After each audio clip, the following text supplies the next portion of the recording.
Welcome to your quick start guide to a carnivore diet. No fluff, no filler, just everything that you need to set yourself up for real success in your first month or two.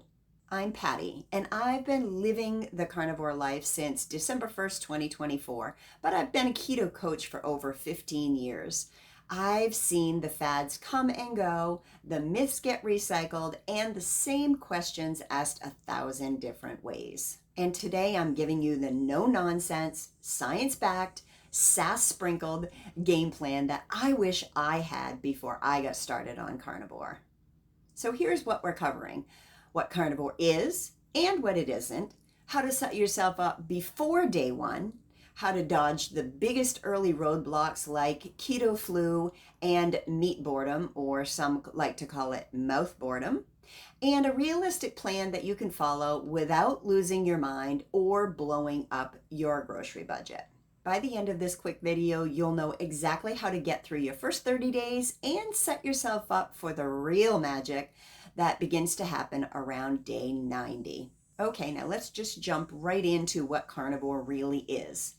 Carnivore is an all-animal product diet. Meat, seafood, eggs, butter, and possibly dairy if you tolerate it. That's it. No plants, no grain, no sugar, no just one bite of Aunt Linda's pie. It is high fat, moderate protein, usually to start a 70% fat and 30% protein, or 80% fat and 20% protein, but those ratios can shift as your body adapts. Protein is your foundation here, and I recommend aiming for at least 1 gram of protein per pound of your ideal weight. For me, that's about 130 grams a day because my goal weight is 130 pounds. And it's actually been perfect for maintaining my muscle and energy after I met my goal. Now, why so much protein?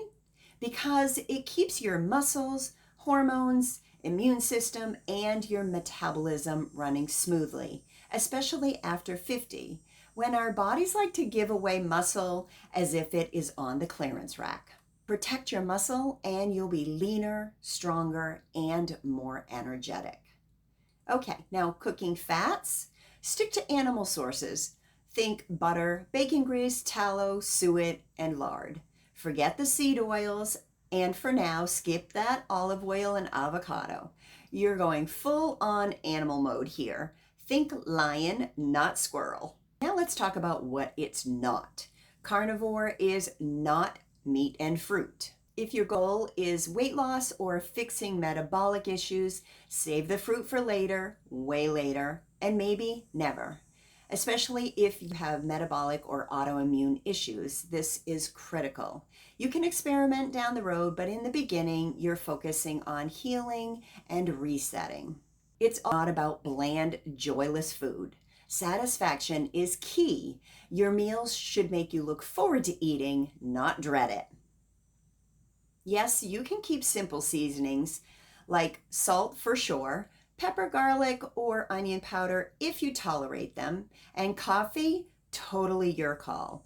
If coffee's the only thing keeping you from diving in, keep the coffee. Personally, I love my fatty, bulletproof coffee every single morning, and it is not going anywhere.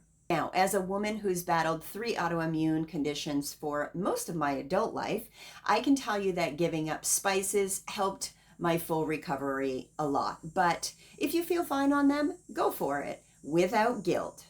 Just be willing to be honest with yourself about how they make you feel. The goal is to create a lifestyle that you can actually enjoy and, most importantly, sustain. Now let's talk prepping for day one.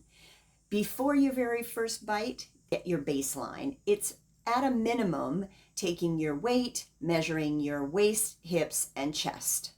If you want to geek out like me, go for a DEXA scan or baseline blood work. You'll thank yourself later when you can see the improvements in your health, not just in your appearance. You can also consider a smart scale for self-monitoring. I'll link my favorite in the description. It's an inexpensive way to get started. Next, it's time to clear your kitchen, especially your kryptonite foods. If Oreos make you weak in the knees, they need to go. If your household isn't all in on carnivore, at least clear your personal food spaces. Next up is to shop with a simple list. Hit the exterior part of your grocery store and you'll be all set. Eggs, if you can go organic or pasture raised, that's great. An 80-20 ground beef, chicken thighs or drumsticks, pork chops or a roast, grass-fed butter. I love Kerrygold. And bacon. Make sure it's sugar-free. Now, if you hate eggs, skip them. If you don't eat pork, no problem.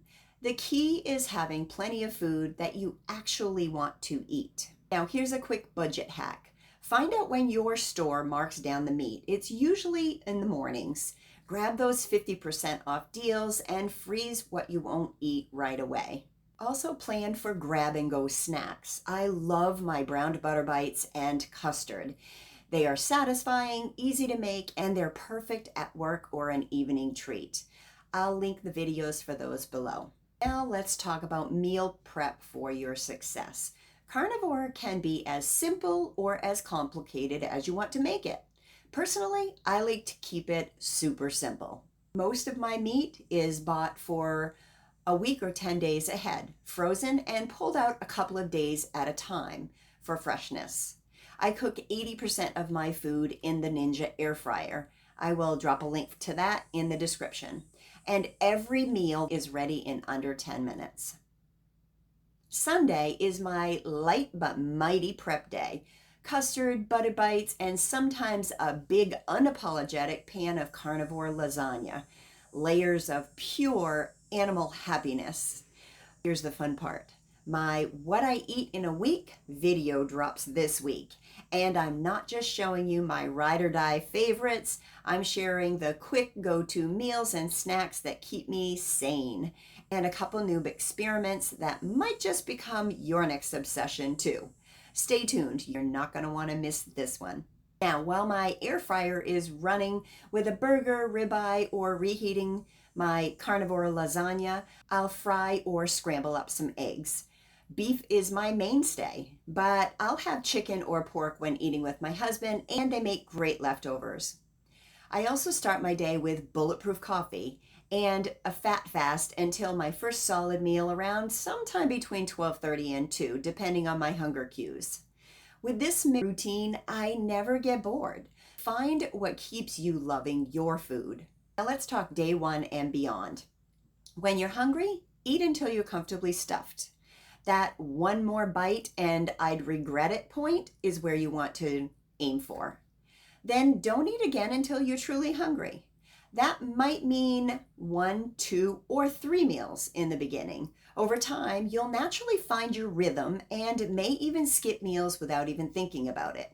I've gotten down to 1 full meal and 1 light meal a day with a pretty long intermittent fast with my fatty coffee, but that's just what works for me.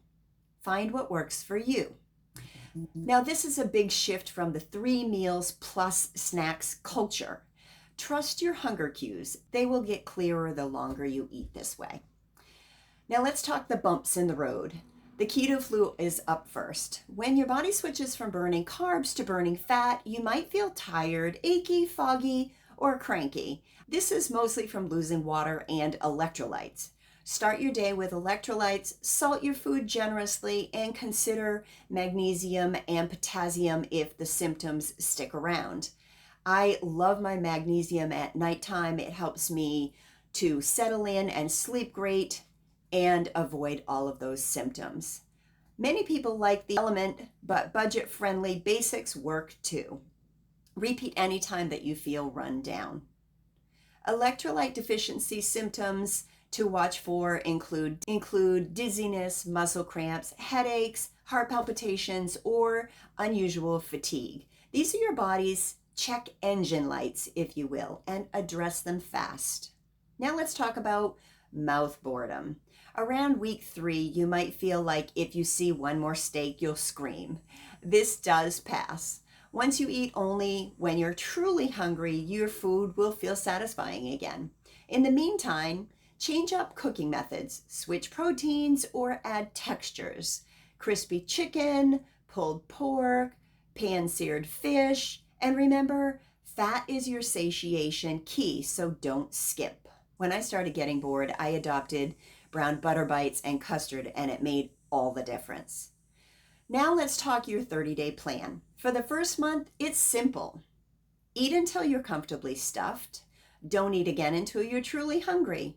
Hit your protein target, whatever that is. Drink your electrolytes daily. Avoid plants, grains, alcohol, sugar, and processed food. Now try to make 30 days as your minimum goal. 90 days is where you'll see the magic start to happen. Things like clearer skin, less inflammation, better digestion, more energy, and weight loss that actually sticks. Now let's talk about why I personally love carnivore. After nearly a year, my metabolic health has improved across the board. My eczema, gone. Asthma, barely a whisper. Allergies, almost non-existent. Carnivore is simple, satisfying, and incredibly effective. My mindset has completely shifted since going keto to carnivore. I no longer eat to just entertain my taste buds. I eat foods because I love them and they fuel me. Crazy concept, right? But it's made all the difference. The fact is, you don't need to be using fancy recipes, overpriced supplements, or macro math. You just need to eat real food, trust your hunger, and stay consistent. So if you're ready to feel better, look better, and simplify your eating once and for all, take this as your sign.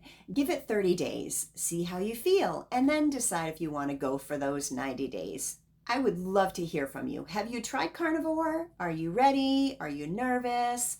How's it going? Share your experience in the comments. And if you'd like to connect beyond YouTube, consider joining my Patreon or becoming a channel member. You'll get my free carnivore PDF guide, direct access to me with questions, and behind the scenes insights to support your journey. If you came here today looking for answers, maybe this is yours. Cheers to your health, your journey, and as always, be good to yourself and remember to be good to others. And most importantly, keep loving life over 50.